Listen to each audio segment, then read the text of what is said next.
Hello again, my friends.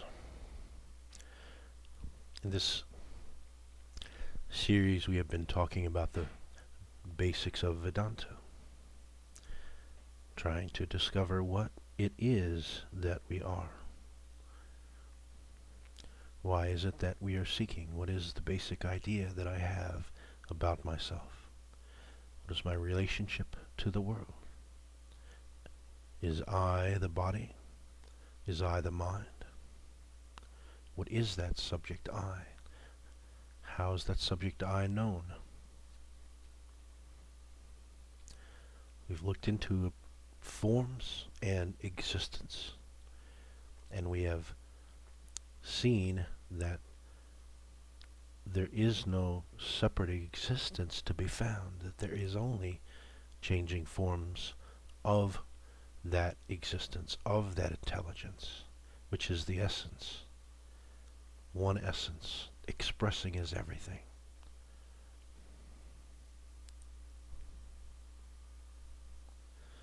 And we ended by asking, who is it that's aware of this one essence, expressing as everything?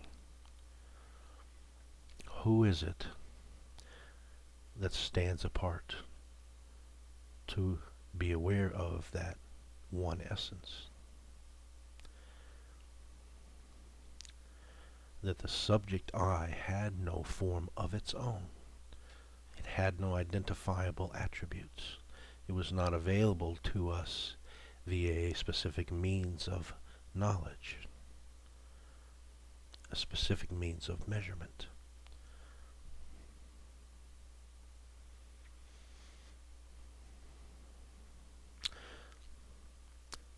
In your direct experience, this world that we call a world, this existence, arises to you. It comes with consciousness.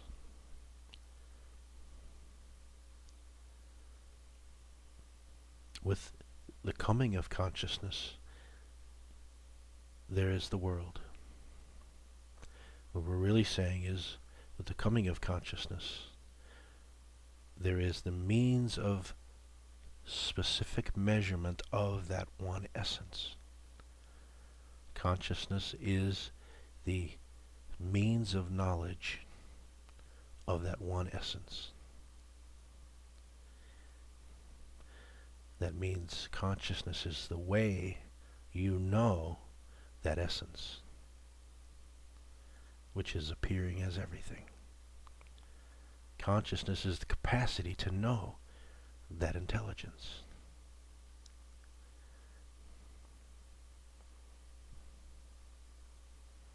Who knows it?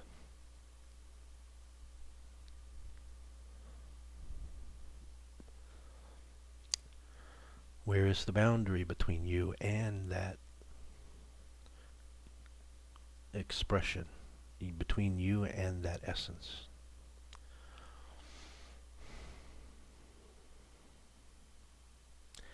We already saw that I has no boundary, that I has no border. It had no content.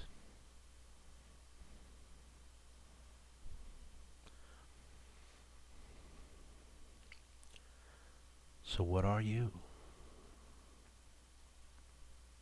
In your direct experience, in your own direct experience, consciousness reveals that expression of that essence. Consciousness reveals that consciousness comes, consciousness goes. Consciousness comes, consciousness goes. When consciousness comes, there is the knowledge of that existence. When consciousness goes, there is no knowledge of existence. There is no knowledge of existence.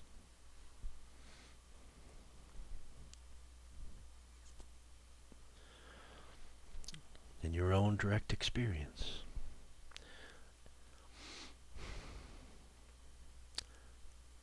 as the subject I, what we call the subject I.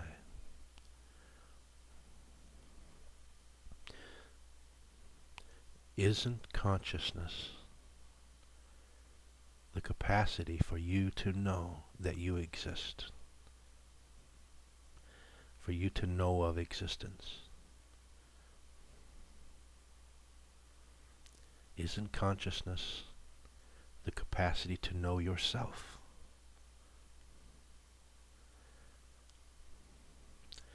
Aren't you that intelligence? Aren't you that essence, that intelligence, aware of itself, aware of its expressions through the capacity we call consciousness?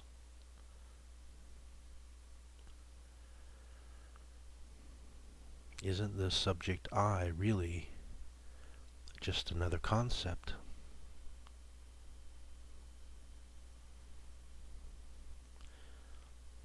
Isn't that idea I have about myself only a concept?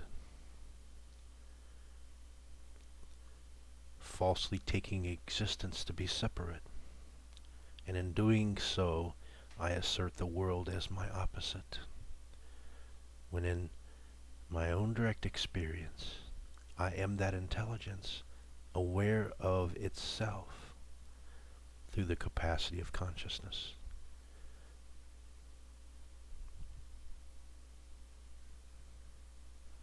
Manifesting and disappearing, expressing and ceasing to express. The world is not your opposite. The world is the intelligence, and you are that. You are that intelligence, aware of itself, taking itself as an individual because of the false application of individual existences, the false belief in individual existences, the false identification with the body, the false identification with thoughts, really the false identification with consciousness, which is yourself expressing, which is the capacity of imagination. You are that intelligence. You are that whole. You are the one essence already.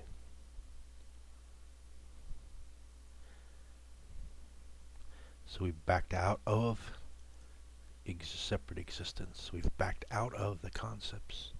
And we've only ever arrived at what is, at reality as it is, which is already whole, which was already complete, which never needed anything, which was always perfect, which was always complete.